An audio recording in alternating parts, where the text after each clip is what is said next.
We're starting this job on this Melaka Galaxy SSB radio. The Melaka was actually a bootleg. Galaxy doesn't claim any ownership to it at all. It doesn't start in DX. It's not from Galaxy. Okay, well, basically he asked, there's a lot of little mods put in here. Right back here, talk back, echo. It's an AC-DC switch with a DC input there. That needs a connector. I think I'll put one on there.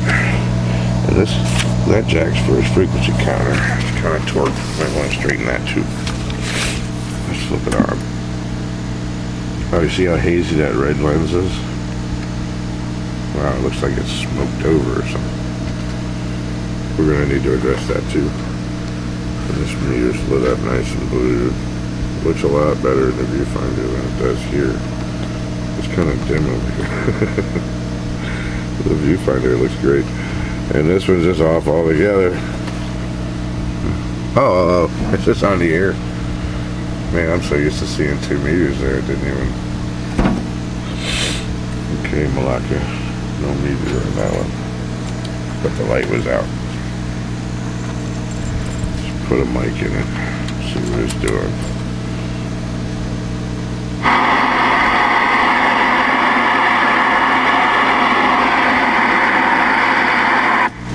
Reminds me of the old Galaxy SSB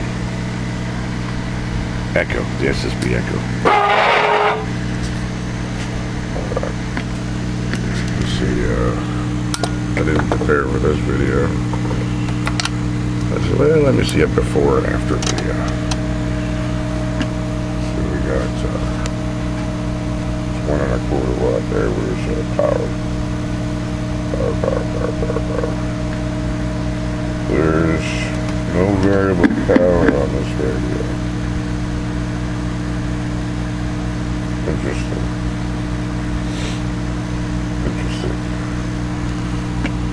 Okay, he's at about 1.25 watts there. The peak reading 50 watt meter.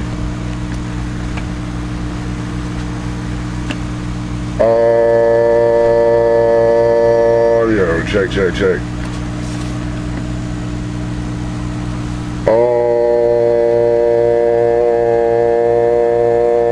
Audio. 1, 2, 3, 4, 5. Audio. Check. Audio. See that funky waveform? Audio. We're gonna do something about that too. Check. See, there's plenty of peak power available. Audio. I'm sure we're seeing an open limiter there. So she's swinging fine, so I bet the final connection's fine, and then just have her turn down real low for an amplifier that we're running. Let's see which side it's doing, upper side now. Well, that light works and the AM light doesn't. We'll have to address that too. Audio, 1, 2. This is AM. Audio, AM, 1, 2. This is upper side here. You see a similarity there? Audio. Shouldn't look like that. Audio, check, something wrong with that. Oh, I'm sorry, backed up. See, I wasn't looking at the viewfinder there. Audio, check. That's, looks like AM. Here's lower side band. 1, 2, 3, 4, 5. Audio, 1, 2, 3, 4, 5. 1, 2, 3, 4, 5.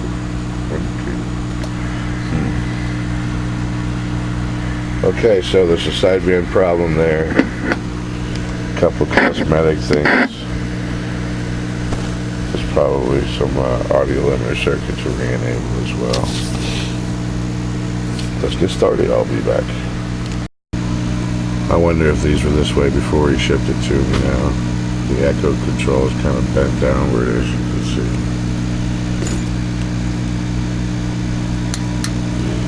And earlier I noticed, and this has kind of got an upward tweak. So either that corner got it, or when the plug was in there, it hit something on the wall or something. So I'm not sure that this was shipping or not. So I took the lid off and the handles, turned her on, and now she doesn't come up with a channel display. No more transmitter receive. So a little bit of shaking her around and she's not working. We're gonna address that too. Oh no, is that an astatic echo? Really?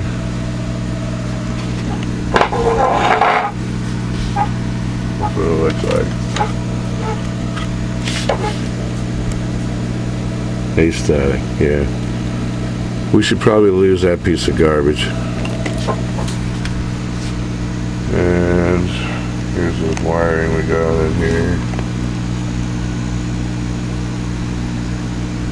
It comes into the controls. To leave this up, this is where it gets the tap down. This comes over to here.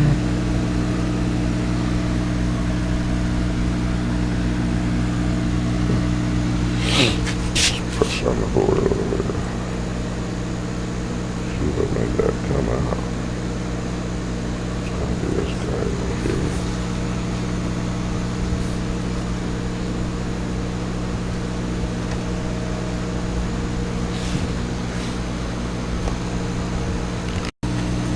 Okay, I got the bottom off. Get your spider's nest in here.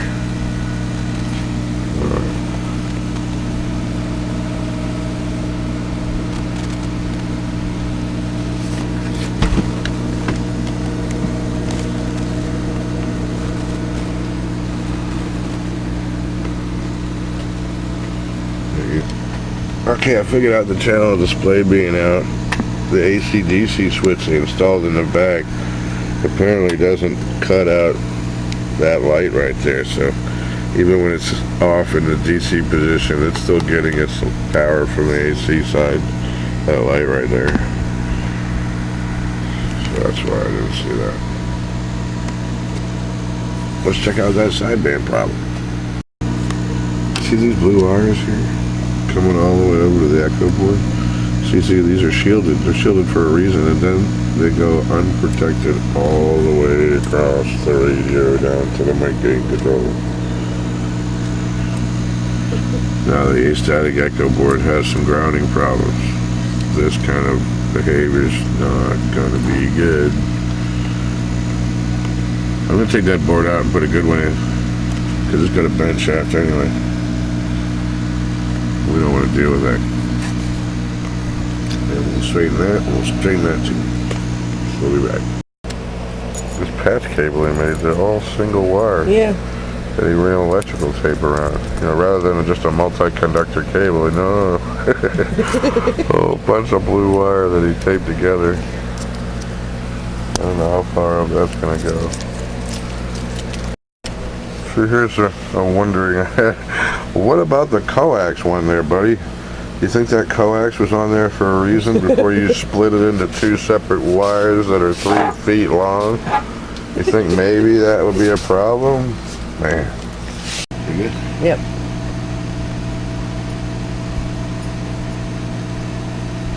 Roll. Oh. Alright, so I found some matching blue coax. So I'm gonna go ahead and leave his little contraption here so it works for us. Except I'm going to change out the coax, the piece that should have been coaxial, with this piece of coax down to the plug-in, and then solder it in there. Then we'll cover all of this up with a piece of split loom and make it nice.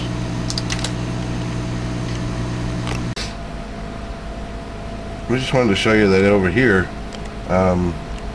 these 3-volt bulbs are pretty uncommon and they burn out often, and they take a big stripping procedure to get to them and replace them.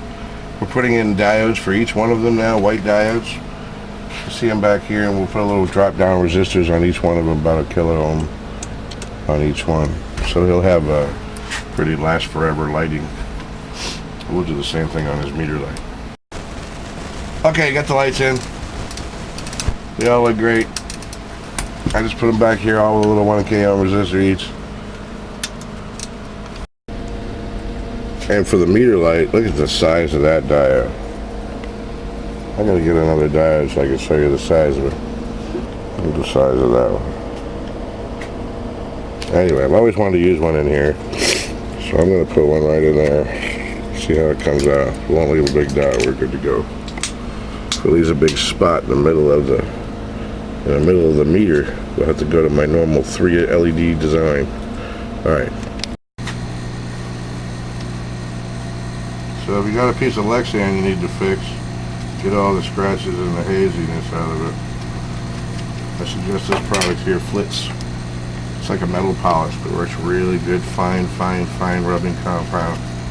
But you remember how it was all hazed up over here before? Now it's going to look like that. And we didn't have to replace the plastic, which was relatively impossible. Looks much better. Thank you. Hey, I wanted to share this trick with everybody, or all you technicians out there. This hole is really torqued. I don't know if I showed you earlier in the video, but it was all tweaked chassis. Look how flat it is now. It's just perfect. Like brand new almost. It's not all tweaked and twisted anymore. And this is how I did it. I put a really big, fat, heavy-duty washer on one side with a big, fat, heavy-duty bolt, and a big, fat, heavy-duty washer, and a monster nut on the other side, so I could really put a serious torque down on it. And I left it there. Well, it took me a while to get back to it, so I left it there a couple of days, but I don't think you needed to. But now I took it off of there, and it is perfect. It is perfect. Worked great. Just wanted to share that with you.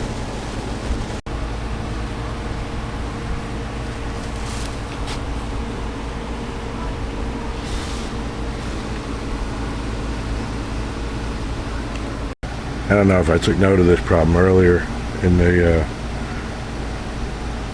start video. That's what AM looks like. Audio, check. Oh, I put the audio limiter back in, that's why it looks like that. And I haven't turned it up yet or anything. But then we go to sideband. Audio, check. Kind of looks like AM, doesn't it? 1, 2, 3, 4. It's not supposed to look like that. Audio. So the signal coming from the pass-through modulator usually is a couple of volts, 3-4 volts for AM, and it bounces up and down. And when we go to sideband, this transistor here tells this circuit, no, just send over 14 volts. It's not doing that. It's still sending over the variable AM voltage. Even though that transistor is turning on just fine, it's not shifting over here. So we're going to have to fix that because we got terrible sounding sideband.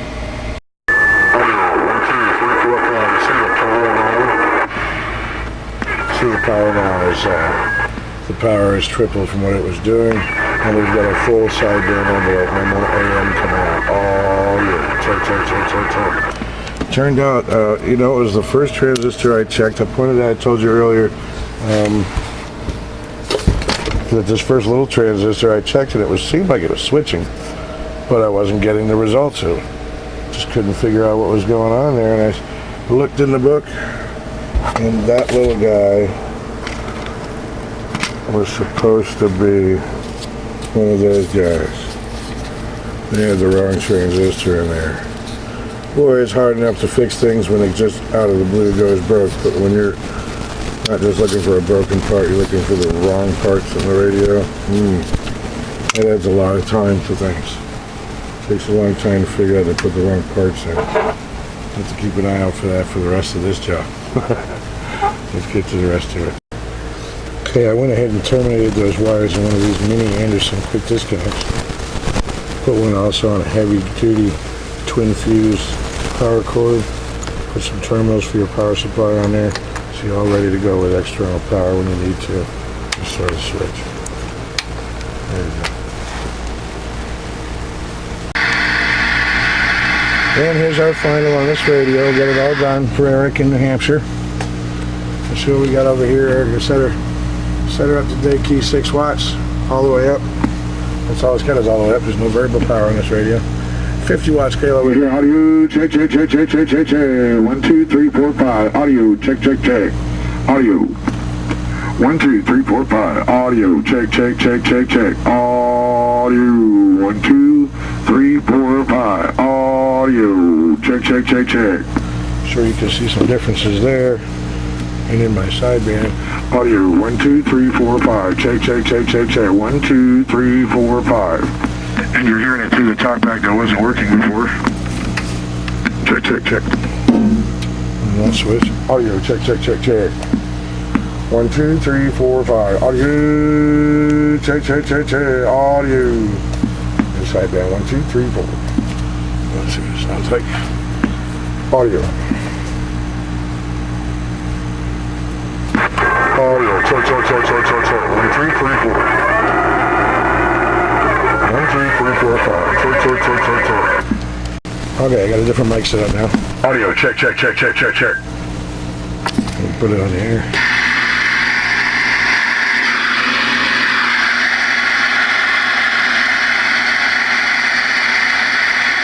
Not much activity out here. I was just going to come out here in my Galaxy SSB Melaka and just give it a try, you know, just try it out, see how it works, see what it sounds like, that kind of thing on this handheld D104 Rod Joe 10-4, and I'm back out.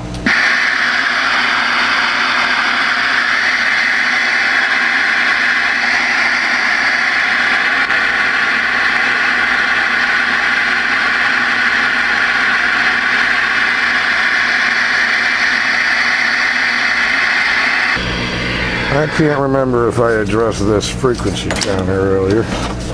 We fixed the jack for it. I talked about that. And I put a coax in there instead of just straight wire. And I put this split loom around everything. Put some hot glue in the end so the split loom's going to stay like there.